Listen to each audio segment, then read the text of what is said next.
যাকে ভালোবাসি, কষ্ট হয় আমার, তারপর আমি তাকে ছেড়ে দিলাম, জানি সে ভালো থাকুক, আমার বাবা মাও খুশি থাকুক।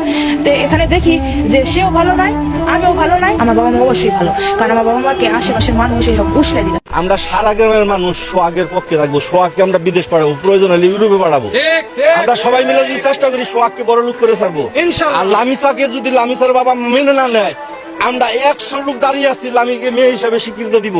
আমার মেয়ের মতো থাকবে সে, এইরকম 100 লোকের স্বীকারোক্তি দিচ্ছে যে আমাদের কোর্টে ইউনিয়নে যে লামিসা আমার মেয়ের মতো। লামিসার মতো মেয়েকে নিয়ে গর্ববোধ করা যায়, লামিসার মতো মেয়ে ছেলের বউকে নিয়ে আমরা গর্ববোধ করি। সে যেই কথাগুলো বলছে, এক ইজ্জত আমি কয়জনকে দেখাবো?